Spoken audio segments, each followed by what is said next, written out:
Bismillahirrahmanirrahim. Assalamualaikum warahmatullahi wabarakatuh. Alhamdulillahirabbil alamin. Nahmaduhu wa nasta'inuhu wa na'udzu billahi min shururi anfusina wa min sayyiati a'malina. Asyhadu an la ilaha illallah wahdahu la syarika lahu wa asyhadu anna Muhammadan abduhu wa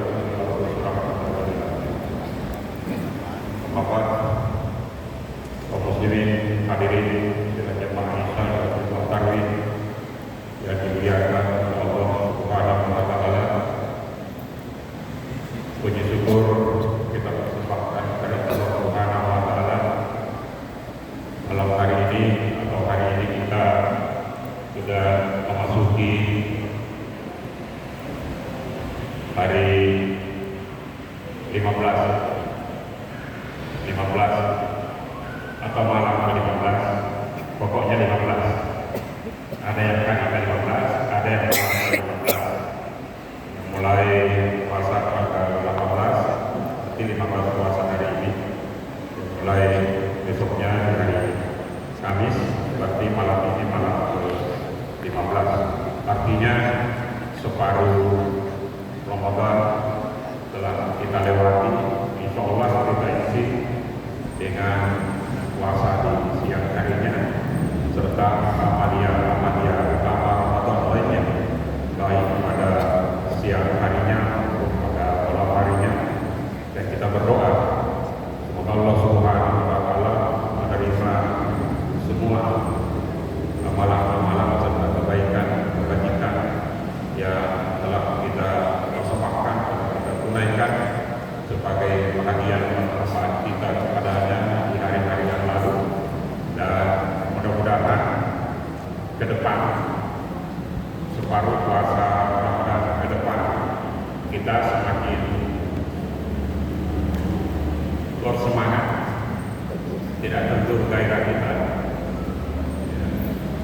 paling tidak tahan, jangan sampai surut jamaah tarawih kita, ibadah-ibadah lainnya semangat di awal, tapi kemudian menurun di akhir bahkan hilangnya.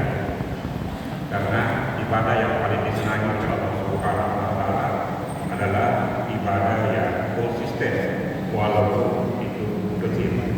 Tapi kalau besar dan konsisten itu lebih bagus lagi.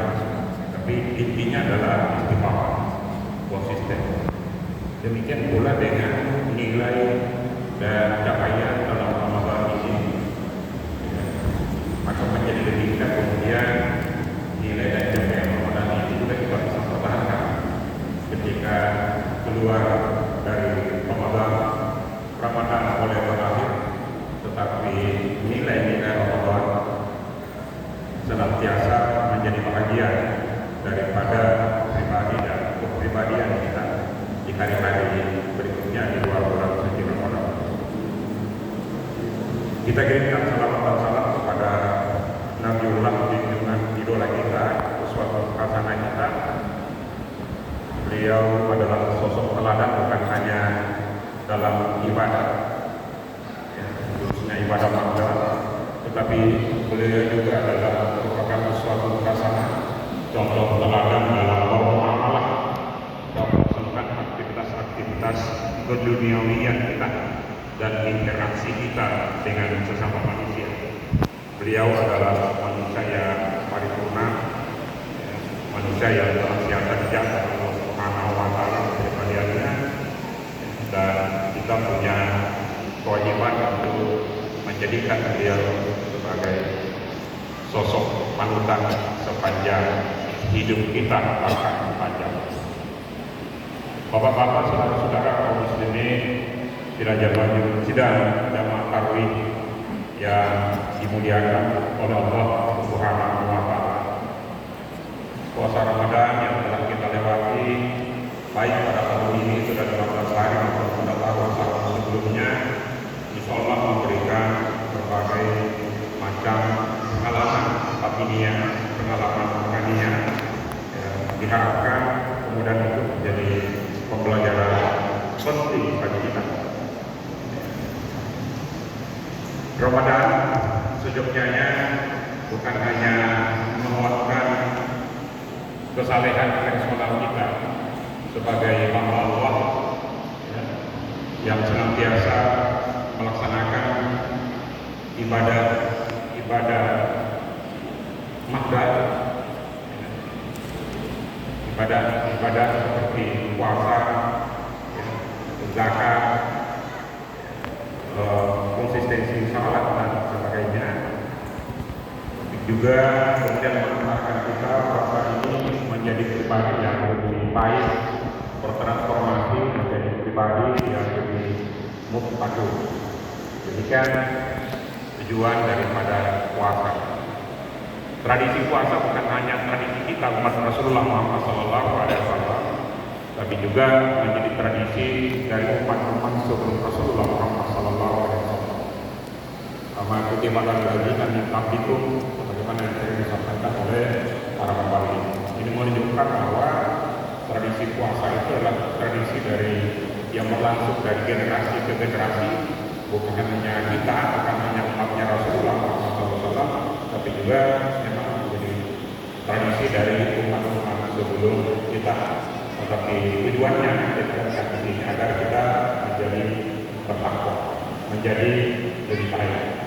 Lalu apa dan bagaimana menjadi lebih baik itu yang diajarkan oleh puasa. Di dalam puasa ini kita menahan lapar dan dahaga yang dibatasi oleh waktu. Hal ini memberikan pelajaran bagi kita bahwa kita masih menunggu. Kita menahan lapar dan dahaga, ya, dan lainnya itu karena kita beribadah dan batas waktunya jelas sejak fajar sampai terbenam matahari. Boleh jadi di luar sana mereka menahan lapar dan dahaga bukan karena ibadah, ya. Dan boleh jadi lapar dan dahaga itu walaupun malam telah tiba yang disebabkan karena kehampaan atau karena ketiadaan sumber-sumber yang bisa dikonsumsi untuk mengisi lapar dan dahaganya, karena keterbatasan sumber konsumsi dan ekonomi, karena kemiskinan, karena kefakiran, karena ketiadaan materi yang kemudian bisa ditransformasikan menjadi konsumsi. Karena itu maka puasa yang telah kita lakukan maupun yang akan kita lakukan seharusnya memberikan pelajaran yang luar biasa, memberikan pelajaran untuk melahirkan sikap empati. Bagaimana penderitaan mereka yang mau makan tidak ada. Kalau kita ingin mau makan, tadi siang mau makan, bukan karena tidak ada makanan, ada makanan, tapi karena kita sedang beribadah. Tapi ada orang yang tidak makan bukan karena beribadah, karena tidak ada yang mau dimakan. Yang membutuhkan uluran tangan, memerlukan kemauan kita. Dalam agama Islam, kewajiban sosial ini menjadi sesuatu yang amat ditekankan, amat penting. Bahkan muara dari seluruh ibadah itu adalah aspek-aspek sosial.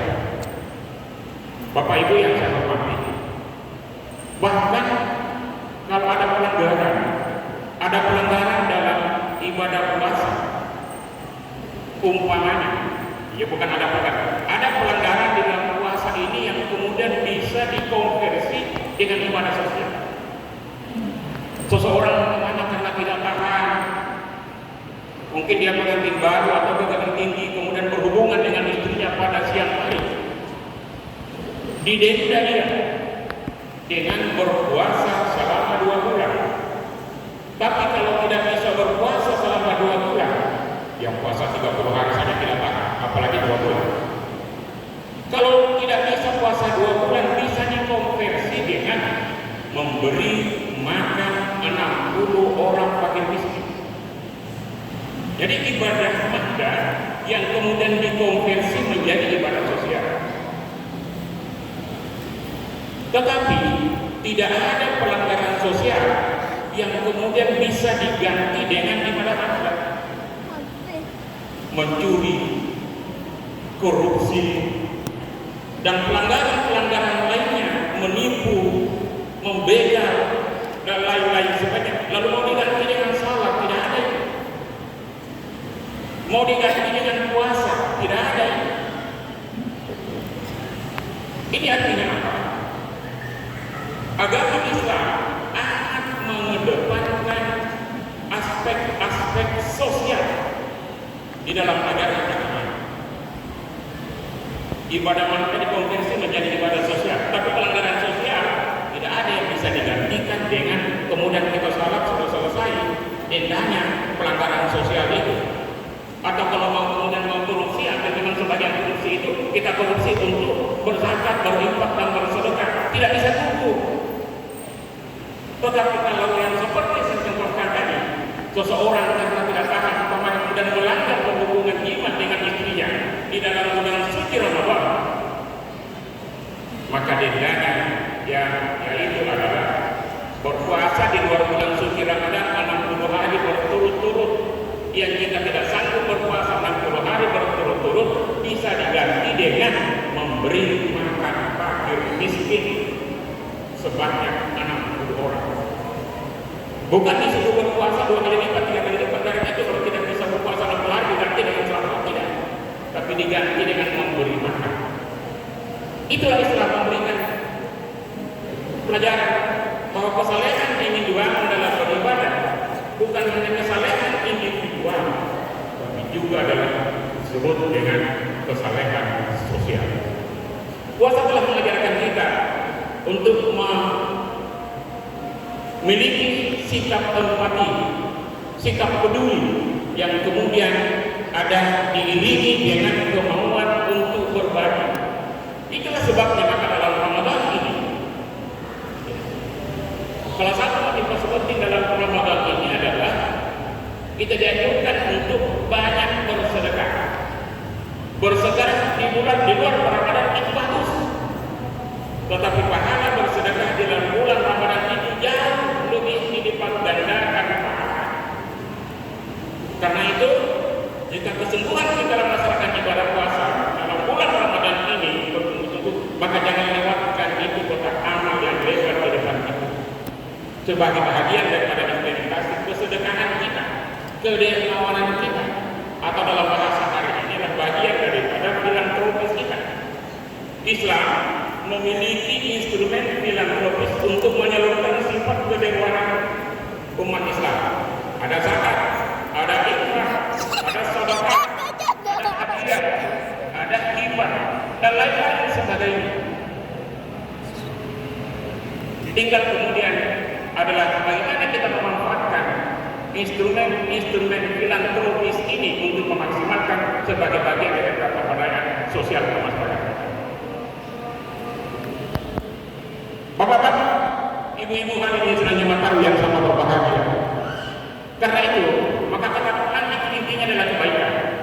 Lalu kebaikan itu dijelaskan di dalam Al-Quran pada surah Al-Baqarah, di antaranya pada ayat 177, di mana Allah Subhanahu wa taala berfirman, A'udzubillahi minasyaitonir rajim. Laisal birra an tuwallu wujuhakum qiblal masyriqi wal maghribi walakinnal birra man amana billahi wal yawmil akhir ila akhir. Yang dikatakan baik itu bukan sekedar ibadah wajib, bukan sekedar bersujud, bersalat, puasa, dan lain-lain sebagainya.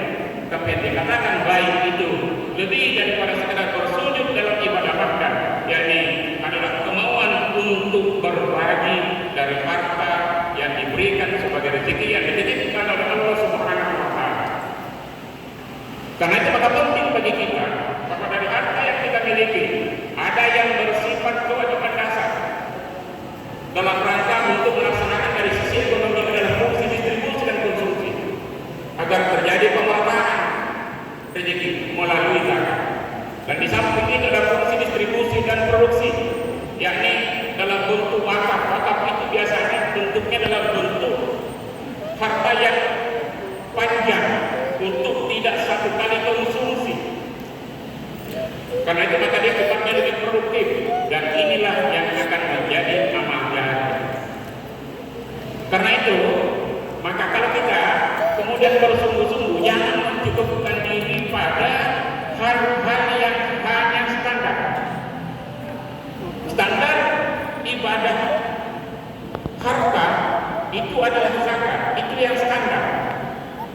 Yang jelas nisab dan haulnya, jelas ukurannya dan kapan kita mengeluarkannya, baik itu zakat fitrah yang dikeluarkan pada bulan Ramadan maupun zakat mal, zakat harta, ada yang sekali dalam setahun dan ada yang setiap kali mendapatkannya, setiap panen, setiap mendapatkan perampasan dan lain-lain, setiap prosentasenya sudah ditentukan sedemikian. Itu standar. Tetapi sebagai orang dalam pendidikan yang selalu ingin mencapai melampaui daripada standar, ingin jauh meningkat daripada standar, maka tidak cukup dengan zakat. Perlu ada infak, kita sisihkan sebagian daripada yang kita miliki untuk kita infakkan, untuk kita belanjakan di jalan Allah Subhanahu wa taala. Perlu kita keluarkan sedekah dan lain-lain, sebahagian daripada ibadah harta yang berdampak bukan hanya dampak ibadah, tapi juga kemudian berdampak sosial dalam rangka untuk membangun bukan hanya kesalehan personal kita, tapi juga membangun kesalehan sosial. Itu pertama. Kemudian yang kedua, ibadah puasa ini juga mengajar kita untuk jujur. Jujur adalah fondasi interaksi sosial kemasyarakatan kita. Tidak ada yang mau berteman akrab, mau bersahabat dengan orang yang tidak jujur. Puasa telah mengajarkan kita walaupun dalam kesendirian. Tidak ada orang lain, makanan itu ada di tempat desa yang kalau kita melanggar, kita makan tapi tidak ada yang tahu. Tapi karena kita dilatih untuk jujur terhadap diri sendiri, sudah dijujur dengan Allah Subhanahu wa taala, maka kita tidak melanggar. Yang artinya kemudian adalah nilai-nilai kejujuran ini harus menjadi fondasi dalam melaksanakan amanah sosial. Bukan hanya amanah sosial dari Allah Subhanahu wa taala, tapi juga amanah sosial ke masyarakat yang menjadi tanggung jawab otoritas kewenangan yang kita baik di birokrasi maupun di dalam pergaulan sosial kemasyarakatan. Ini menjadi nilai yang penting yang dilahirkan dari para puasa, melahirkan sikap orang-orang yang jujur. Jangan sampai kejujuran ini hanya ada pada bulan Ramadan. Ingat, Tuhan kita di dalam bulan Ramadan, itu juga Tuhan kita di luar Ramadan. Jangan sampai di dalam Ramadan ini kita diajak oleh penjajah oleh Allah SWT yang puasa untuk jujur, lalu kemudian keluar dari bulan Ramadan sudah tidak jujur. Puasa ini hanya merupakan instrumen latihan, melatih diri yang hasilnya kemudian kita dapatkan di luar bulan suci Ramadan. Jadi kejujuran ini adalah merupakan landasan untuk menjalankan amanah dengan baik. Kemudian yang ketiga, tentunya buah daripada kejujuran itu adalah amanah. Amanah ini menjadi suatu yang penting. Kejujuran ini menjadi suatu yang penting. Bahkan KPK itu menjadikan sebagai sebuah tagline, jujur itu hebat. Karena jujur ini menjadi suatu barang mahal. Keadilan ini menjadi suatu barang mahal. Puasa telah mengajarkan kita untuk tidak hanya bersikap empati dan memperbaiki hubungan kita dengan Allah Subhanahu wa taala, tapi puasa juga mengajarkan kita untuk jujur, untuk amanah, dan jangan lupa di dalam bulan Ramadan ini perjumpaan dan pertemuan kita sama orang-orang para sahabat itu paling tinggi intensitasnya. Artinya adalah kita perlu merawat, kita perlu menjaga persatuan, kebersamaan, soliditas. Puasa tidak hanya mengajarkan bagaimana kita berbagi, tapi puasa Ramadan juga mengajarkan kita untuk menjaga soliditas, menjaga persatuan dan kebersamaan kita. Bapak-bapak, saudara-saudara kaum muslimin, kiranya mata yang berbahagia. Demikian drama singkat yang sampaikan pada kesempatan kali ini, dan bagi adik-adik yang kita kondisikan untuk selalu dekat dengan masjid. Judul daripada ceramah kita pada malam hari ini adalah puasa Ramadan membangun kesalehan sosial. Demikian, mohon maaf segala kekurangan. Terima kasih atas perhatiannya. Wabillahi taufiq.